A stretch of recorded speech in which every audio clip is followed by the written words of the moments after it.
ಫಾರೂಕ್ ಅವರು ಮುಸ್ಲಿಂ ಮುಖಂಡರು ನಮಗೆ ಈಗ ನೇರ ಸಂಪರ್ಕಕ್ಕೆ ಬಂದಿದ್ದಾರೆ. ಸರ್ ನಮಸ್ತೆ, ಕೇಳಿಸ್ತಿದೆಯಾ ಫಾರೂಕ್ ಅವರೇ? ಕೇಳಿಸ್ತಾ ಇದೆ ಮೇಡಮ್. ಓಕೆ, ನೀವಿರೋದು ಶಾಂತಿನಗರನಾ? ಹೌದೌದು. ಶಾಂತಿನಗರದಲ್ಲಿ ಬಹಳ ಮಸೀದಿಗಳಿದಾವಪ್ಪ. ಆಯ್ತಾ ಮೇಡಮ್. ಆಮೇಲೆ MLA ಕೂಡ ಅದೇ ಸಮುದಾಯಕ್ಕೆ ಸೇರಿದವರು. Sorry madam. MLA ಅವರು ಅದೇ ಸಮುದಾಯಕ್ಕೆ ಸೇರಿದವರು. ಅದೇ ಸಮುದಾಯಕ್ಕೆ ಸೇರಿದವ್ರೆ. ಹಾಗಾದ್ರೆ ನಿಮ್ಮ ಏರಿಯಾದಲ್ಲಿ ಮಸೀದಿ ಮುಂದೆ ಹೆಣ್ಮಕ್ಳೆಲ್ಲ ಓಡಾಡಂಗಿಲ್ವಾ ಸರ್? ತಮಟೆ ಗಿಮಟೆ ಬಾರ್ಸಂಗಿಲ್ವಾ? ಗಣಪತಿ ತಗೊಂಡೋಗಂಗಿಲ್ವಾ? ಆ ತರದ್ ಏನಾದ್ರು ರೂಲ್ಸ್ ಇದೆಯಾ ಸರ್? ದಯವಿಟ್ಟು ಕ್ಷಮಿಸ್ಬೇಕು, ಆ ರೀತಿ ಯಾವುದೂ ಇಲ್ಲ. ಸ್ವಲ್ಪ ಸೌಂಡ್ ಕೊಡ್ರಿ. ಪ್ರತಿ ಒಂದ್ ಕಡೆನು ನೀವು ಆರಾಮಾಗಿ ಹೋಗ್ಬೋದು. ಜಸ್ಟ್ ಒಂದು ರೆಸ್ಪೆಕ್ಟ್ ಗೋಸ್ಕರ ಏನ್ ಮಾಡ್ತಾ ಇದ್ರು ಅಂದ್ರೆ, ಆ ಕಾಲದಿಂದನೂ ನಾನ್ ನೋಡ್ಕೊಂಡ್ ಬಂದಂಗೆ ಕರ್ಗ ಎತ್ಕೊಂಡೋಗ್ಲಿ ಅಥವಾ ಗಣೇಶ ಎತ್ಕೊಂಡೋಗ್ಲಿ ಅನ್ನಮ್ಮ ಎತ್ಕೊಂಡೋಗ್ಲಿ, ಅವ್ರೇ ಏನ್ ಮಾಡ್ತಾ ಇದ್ರು, ಒಂದ್ 50 ಮೀಟರ್ ಮುಂಚೆ ತಮಟೆ ಎಲ್ಲ ಬಾರಿಸೋದನ್ನ ಸ್ಟಾಪ್ ಮಾಡಿ ಇನ್ನೊಂದ್ 50 ಮೀಟರ್ ಆದ್ಮೇಲೆ ಅದನ್ನ ಸ್ಟಾರ್ಟ್ ಮಾಡ್ತಾ ಇದ್ರು. ಅದು ಜಸ್ಟ್ ಒಂದು ಕೊಡ್ತಾ ಇದ್ದಿದ್ ರೆಸ್ಪೆಕ್ಟ್ ನಮ್ಗೋಸ್ಕರ. ಯಾಕಂದ್ರೆ ಅವ್ರು ಆ ಟೈಮಲ್ಲಿ ಏನಾದ್ರು ನಮಾಜ್ ಮಾಡ್ತಾ ಇದ್ರೆ ಅವ್ರಿಗೆ ತೊಂದರೆ ಆಗ್ಬಾರ್ದು ಅಂತ. ಸರ್ ಈಗ ಅದು ಹಳೆ ಕಾಲ ಸರ್. ಈಗಿನ ಜನರೇಷನ್ ಹಕ್ಕುಗಳಿಗೋಸ್ಕರ ಹೋರಾಡೋರು, ಯಾಕೆ ಅಂತ ಕೇಳೋರು. ಹಂಗೆ ಕೇಳ್ತಾ ಇರುವಂಥ ಸಂದರ್ಭದಲ್ಲಿ ಇಲ್ಲ ನೀವು ಬಾರಿಸಲೇಬಾರ್ದು ಅಂತ ರೂಲ್ಸ್ ಮಾಡಿಬಿಟ್ರೆ ಪ್ರೊವೊಕೇಶನ್ ಆಗುತ್ತಾ ಆಗಲ್ವಾ? ಹಲೋ, ಕೇಳಲಿಲ್ವಾ? ಕೇಳಿಸ್ಲಿಲ್ವಾ? ಇಲ್ಲ ಮೇಡಮ್, ಕೇಳಿಸ್ತಾ ಇಲ್ಲ. ಈಗ ಕೇಳಿಸ್ತಾ ಮೇಡಮ್? ವಾಯ್ಸ್ ಬ್ರೇಕ್ ಬರ್ತಾ ಇದೆ. ಕೇಳಿಸ್ತಾ ಇದೆಯಾ ಸರ್? ಈಗ ಕೇಳಿಸ್ತಾ ಇದೆ ಮೇಡಮ್. ಕೇಳಿಸ್ತಾ ಇದ್ರೆ ಸರ್, ಈಗ ಗೌರವ ಇಟ್ಕೊಂಡು ಹಳೆ ಕಾಲದ ಜನ ಆಯ್ತಪ್ಪ ಅಂತ ಏನೋ ಒಂದು ಮಾಡ್ತಿದ್ರು ಕರೆಕ್ಟು. ಈಗಿನ ಜನರೇಷನ್ ಅದನ್ನ ಒಪ್ಕೊಳಕ್ ರೆಡಿ ಇಲ್ಲ. ಇಲ್ಲ ನಾವು ಕೂಡ ಇದು ಸಾರ್ವಜನಿಕ ರಸ್ತೆ, ನಾವು ಹೋಗ್ತೀವಿ, ನಾವು ಬರ್ತೀವಿ ಅಂತ ಮೇಡಮ್. ಹಾ, ಈಗ್ಲೂ ದೇವ್ರ ದಯೆಯಿಂದ ಆ ರೀತಿನೇ ನಡ್ಕೊಂಡು ಹೋಗ್ತಾ ಇದಾರೆ.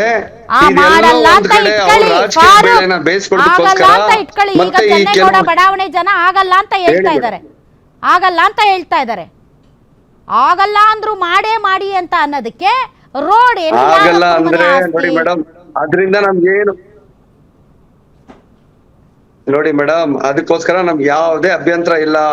ಅವ್ರಿಗೆ ಆಗಲ್ಲ ಅಂದ್ರೆ ನಾವು ಅದಕ್ಕೆ ಅವ್ರಿಗೆ ಹೇಗ್ ಬೇಕು ಆತರ ಮಾಡ್ಕೊಂಡು ಹೋಗ್ಲಿ. 24 ಗಂಟೆ ಅವ್ರು ತಮಟೆ ಬಾರಿಸ್ಕೊಂಡಂತೂ ಹೋಗಲ್ಲ. ಅದಕ್ಕೆ ಹೋಗೋದು ಕೇವಲ 10 ರಿಂದ 15 ನಿಮಿಷ. ಅದ್ರಲ್ಲಿ ಏನು ಆಗಲ್ಲ. ನಾವು ಒಂದೇ ಒಂದು ವಿನಂತಿ ಮಾಡಿ ಏನ್ ಕೇಳ್ತೀವಿ ಅಂದ್ರೆ, ನಾವು ನಮಾಜ್ ಮಾಡೋ ಟೈಮ್ ಇದ್ರೆ ಆ ಟೈಮಲ್ಲಿ ಮಾತ್ರ ಒಂದ್ ಸ್ವಲ್ಪ ಸೌಂಡ್ ಮಾಡ್ದಂಗ್ ಹೋಗಿ ಅಂತ ಕೇಳ್ಕೊಂತೀವಿ ಅಷ್ಟೇ. ಆಯ್ತು, ಆಗಲ್ಲ ಇಲ್ಲಿ ಸೌಹಾರ್ದತೆಯಿಂದ ನಾವು ನಡೀತಾ ಇದೀವಿ. ಜನ ಕೇಳಲಿಲ್ಲ ಅಂದ್ರೆ ನೋಡಿ ಮೇಡಮ್, ಒಂದ್ ಕಡೆಯಿಂದ ನಾವ್ ಹೇಳ್ತಾ ಇರೋದೇನ್ ಗೊತ್ತಾ, ನಾವು ಯಾವುದೇ ಧರ್ಮಕ್ಕೆ ಧಕ್ಕೆ ಬರ್ಬೇಕು ಅಂತ ನಾವ್ ಯೋಚನೆ ಮಾಡ್ತಾ ಇಲ್ಲ. ಮತ್ತೆ ಧಕ್ಕೆ ಬರೋ ತರ ಯಾವುದೇ ಕೆಲಸಗಳು ಮಾಡಲ್ಲ. ದಯವಿಟ್ಟು ಅದನ್ನ ಅವರು ಅರ್ಥ ಮಾಡ್ಕೊಬೇಕು. ಯಾಕಂದ್ರೆ ಅವರು ಹಬ್ಬಗಳ ಆಚರಣೆ ಮಾಡುವಾಗ ನಮ್ಮನ್ನು ಕರೀತಾರೆ, ನಾವು ಈಗ ಬಹಳ ಜನ ಬಾರ್ಸಲ್ಲ, ಬಹಳ ಜನ ರೆಸ್ಪೆಕ್ಟ್ ಒಂದು ಗೌರವ ಅಂತ ಸುಮ್ನಾಗ್ತಾರೆ. ಈಗ ನಾವು ಆಗಲ್ಲ ಅಂತ ಹೇಳ್ತಾರೆ ಅಂತ ಇಟ್ಕೊಳ್ಳಿ. ಈಗ ಚೆನ್ನೇಗೌಡ ಬಡಾವಣೆಯ ಜನ ಆಗಲ್ಲ ಅಂತ ಹೇಳ್ತಾ ಇದ್ದಾರೆ, ನಮ್ಗೆ ಆಗಲ್ಲ ಅಂತ ಹೇಳಿದಾಗ, ಇಲ್ಲ ನೀವು ಮಾಡ್ಲೇಬಾರ್ದು ಅಂತ ನೀವು ಕಲ್ಲೆಸೆಯಕ್ಕೆ ಹೋದ್ರೆ ಇದೆಂತ ರೂಲ್ಸು? ಯಾಕೆ ಹೋಗ್ಬಾರ್ದು? ಹೆಣ್ಮಕ್ಳು ಯಾಕೆ ನಮಾಜ್ ಮಾಡುವಾಗ ಮಸೀದಿ ಮುಂದೆ ಓಡಾಡಬಾರ್ದು? ಯಾಕೆ ಓಡಾಡಬಾರ್ದು ಮೇಡಮ್? ಇವತ್ತಿನವರೆಗೂ ಯಾವುದೇ ಮಸೀದಿ ಮುಂದೆ ಓಡಾಡಬಾರ್ದು ನಮಾಜ್ ಮಾಡುವಾಗ ಅಂತ ಯಾರು ಬಂದು ಯಾರಿಗೂ ತಡೆದಿಲ್ಲ. ಇದನ್ನ ಫಸ್ಟ್ ಅರ್ಥ ಮಾಡ್ಕೊಳ್ಳಿ. ಇದು ಇಲ್ಲದೆ ಇರೋ ಅಪವಾದಗಳನ್ನ ಹೊರಸ್ಬೇಡಿ ಅಂತ ಹೇಳಿ ಕಂಪ್ಲೇಂಟ್ ಕಳಿಸ್ತೀನಿ ಮೇಡಮ್. ಇದು ಇತ್ತೀಚೆಗೆ ನಡೀತಾ ಇರುವ ಟ್ರೆಂಡ್. ಒಂದು ಧರ್ಮಕ್ಕೆ ಸರ್ ನಾವು ಎಲ್ಲ ಮುಸಲ್ಮಾನರಿಗೆ ನಾವು ಹೇಳ್ತಾ ಇಲ್ಲ, ಇಲ್ಲಿ ನಡೀತಾ ಇರುವ ಏನೇನು ಪ್ರಾಬ್ಲಮ್ಗಳು ಬರುತ್ತೆ ಎಲ್ಲ ಕಡೆನೂ 18 ರಿಂದ 24 ವಯಸ್ಸಿನ ಮುಸ್ಲಿಂ ಹುಡುಗರ ಹೆಸರು ಬರುತ್ತೆ. ನಿಮ್ಮ ಮಸೀದಿಯಲ್ಲಿ ಇವರಿಗೆ ಬುದ್ಧಿ ಹೇಳುವ ಕೆಲಸ ಆಗಲ್ವಾ? ಅಥವಾ ನಿಮ್ಮ ಧರ್ಮಗುರುಗಳಿಂದ ಇದರ ಬಗ್ಗೆ ಚಿಂತನೆ ಆಗ್ತಿಲ್ವಾ?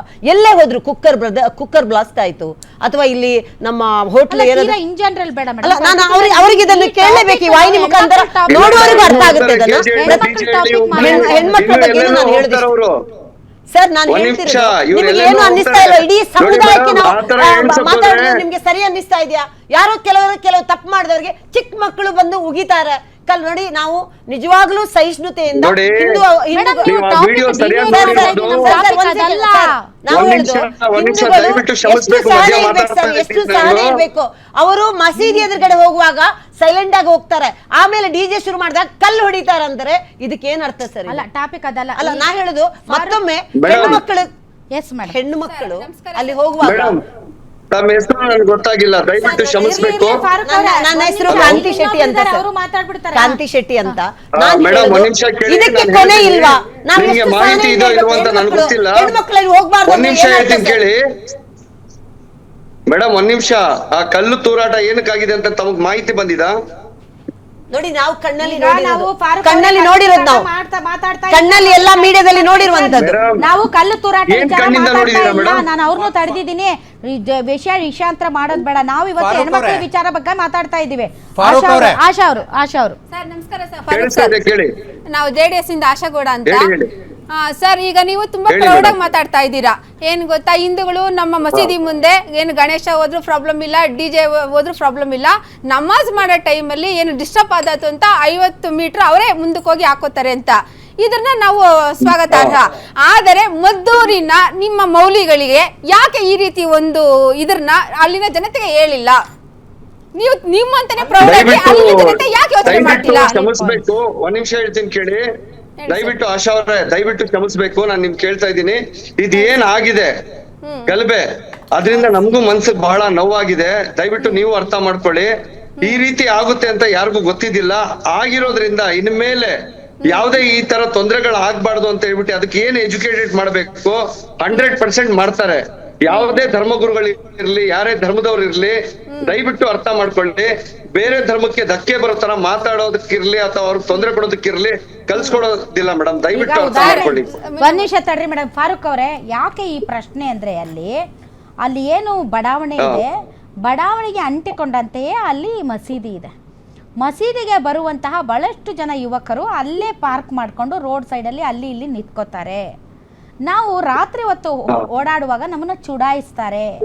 ನಮಗೆ ನಿಜಕ್ಕೂ ಕೂಡ ಓಡಾಡೋದಕ್ಕೆ ತುಂಬ ಭಯ. ಇದು ಇವತ್ತಿಂದಲ್ಲ, ಇವತ್ತೇನೋ ಗಣೇಶ ವಿಸರ್ಜನೆಗೆ ಕಲ್ಲು ತೂರ್ಬಿಟ್ಟಿದ್ದಾರೆ ಅಂತ ಇವತ್ತಿನ ವಿಚಾರ ಅಲ್ಲ ಇದು. ಇದಕ್ಕೆ ಸಂಬಂಧಪಟ್ಟಂತೆ ಹಿಂದೆಯಿಂದಲೂ ಕೂಡ ಹಲವಾರು ದೂರುಗಳು ದಾಖಲಾಗಿದ್ದಾವೆ. ಇಂತಹ ಸಂದರ್ಭದಲ್ಲಿ ಇದು ಇವತ್ತು ಔಟ್ಬ್ರಸ್ಟ್ ಆಗಿದೆ ಅಷ್ಟೇ. ಇದು ಕೂಡಿಟ್ಟ ತಾಳ್ಮೆ ಇವತ್ತು ಕಟ್ಟೆ ಒಡೆದು ಹೊರಗಡೆ ಬಂದಿದೆ ಅಷ್ಟೇ. ಸೊ ಇಂತಹ ಕಂಪ್ಲೇಂಟ್ಸ್ ಬಂದಾಗ ನಿಮ್ಮ ಮಸೀದಿಯಲ್ಲಿರುವಂತಹ ಮುಖಂಡರು ಯಾರಿದ್ದಾರೆ ಅವರೆಲ್ಲ ಕೂರಿಸಿ, ನೋಡ್ರಪ್ಪ ನೀವು ಮಸೀದಿಗೆ ಬರುವಂಥವರೆಲ್ಲ ನೀವು ಅಕ್ಕಪಕ್ಕ ಹಿಂಗೆ ನಿಂತು ಅಲ್ಲಿ ಹೆಣ್ಮಕ್ಳಿಗೆ ಡಿಸ್ಟರ್ಬ್ ಆಗ್ತಿದೆ ಅಂತ ಹೇಳ್ತಾ ಇದ್ದಾರೆ. ಒಂದು ಕೋಮು ಸೌಹಾರ್ದ ಹಾಳಾಗೋದು ಬೇಡ, ಹೆಣ್ಮಕ್ಳು ತೊಂದರೆಗೆ ಒಳಪಡೋದು ಬೇಡ. ನೀವು ರೋಡ್ಗಳಲ್ಲೆಲ್ಲ ಬ್ಲಾಕ್ ಮಾಡ್ಕೊಂಡು ನೀವು ಅಲ್ಲಿ ಇಲ್ಲಿ ನಿಂತ್ಕೊಂಡು ನೀವು ಹೆಣ್ಮಕ್ಳನ್ನ ಚುಡಾಯಿಸೋದು ಬೇಡ. ಆ ಥರದ್ದು ಏನಾದರೂ ಘಟನೆಗಳು ನಮಗೆ ಕಂಡ್ರೆ ನಾವು ಮಾತ್ರ ನಿಮ್ಮನ್ನು ಮಸೀದಿಯಲ್ಲಿ ಸೇರಿಸಲ್ಲ ಅನ್ನುವಂಥ ಒಂದು ಸ್ಟ್ರಿಕ್ಟ್ ರೂಲ್ಸ್ನ ತರಬೇಕು.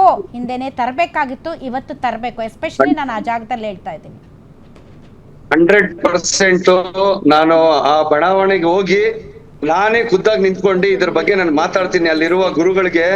ಮತ್ತೆ ಇನ್ನೊಂದು ಒಂದೇ ಒಂದು ವಿನಂತಿ ಮಾಡಿ ಕೇಳ್ಕೊಳ್ತಾ ಇದ್ದೀನಿ, ದಯವಿಟ್ಟು ಆ ತರ ಏನಾದ್ರು ಆದ್ರೆ ಪೊಲೀಸ್ ಸ್ಟೇಷನ್ಗೂ ಇಂಟಿಮೇಷನ್ ಕೊಟ್ಟಿರ್ತಾರಲ್ಲ ಮೇಡಮ್,